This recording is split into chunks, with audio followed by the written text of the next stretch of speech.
गुरु प्यारी सात संगत जी, आप सभी को प्यार भरी राधा स्वामी जी। आज का सत्संग बड़े महाराज जी की वाणी में से लिया गया है। वो हमें समझाते हैं कि एक चींटी से लेकर एक हाथी तक का पेट भर जाता है, नहीं भरता है तो सिर्फ मनुष्य का। इस सृष्टि में मनुष्य ही एक ऐसा जीव है जिसका पेट कभी नहीं भरता, क्योंकि यदि उसकी एक इच्छा पूरी होती है तो दूसरी इच्छा प्रबल हो जाती है और मनुष्य अपनी इन्हीं इच्छाओं के चक्करों में लगा रहता है और 84 के चक्कर में फंसा रहता है। वह इस आवागमन से नहीं बच पाता। हमें संत महात्मा समझाते हैं, नए नए उदाहरणों से समझाते हैं, लेकिन हम समझते ही नहीं हैं। हम इस माया जाल में ऐसे फंसे हुए हैं कि हम उनकी बातों पर ध्यान ही नहीं दे पाते, जबकि बड़े बड़े संत महात्माओं का सिर्फ और सिर्फ वो हमें इस 84 के चक्कर से बचाना ही उनका उद्देश्य है। उनका अपना कोई स्वार्थ नहीं होता। एक उदाहरण के माध्यम से महाराज जी हमें समझाते हैं कि जैसे एक अबोध बच्चे के सामने जहरीला सांप आ जाए, बच्चा नहीं जानता कि वो सांप है, बच्चा नहीं जानता इसके अंदर जहर है, उसके लिए वो एक खिलौने की समान है। वो नहीं जानता कि वो उसको नुकसान पहुंचा सकता है, लेकिन एक माँ जानती है। माँ क्या करती है? माँ चुपके से आती है और बच्चे का पैर खींच कर ले जाती है।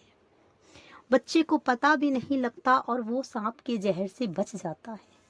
इसी प्रकार सतगुरु इस दुनिया में आते हैं और हमें चुपके से खींचकर अपने साथ ले जाते हैं। हमें अपने सतगुरुओं की वाणी पर भरोसा रखना चाहिए, विश्वास करना चाहिए और उनके द्वारा दिए गए नाम की कमाई करनी चाहिए। बड़े महाराज जी एक और उदाहरण देकर समझाते हैं कि एक रोगी है, वह एक डॉक्टर के पास जाता है।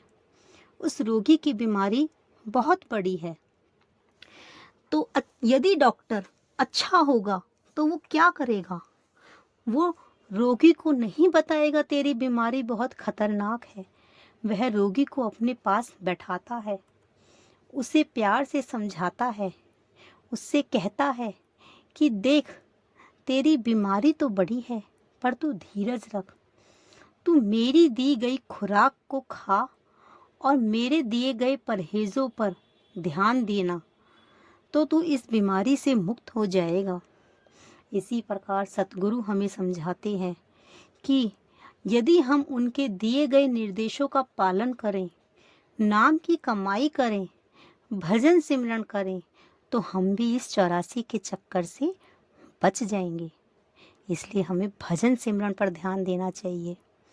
इन इच्छाओं की पूर्तियों में नहीं लगे रहना चाहिए। यदि हम भजन सिमरन पर ध्यान देंगे तो हमारा मन खुद ब खुद ही संतुष्ट होने लगेगा। इच्छाएं प्रबल होना बंद अपने आप कर देंगी, हमारी इच्छाएं ही खत्म होने लगेंगी। इतनी ताकत हमें तभी मिल सकती है जब हम भजन बंदगी करें।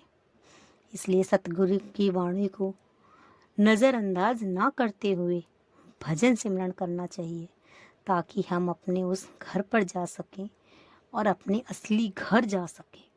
राधा स्वामी जी। यदि आपको मेरी वीडियो अच्छी लगी हो तो please like, share and subscribe.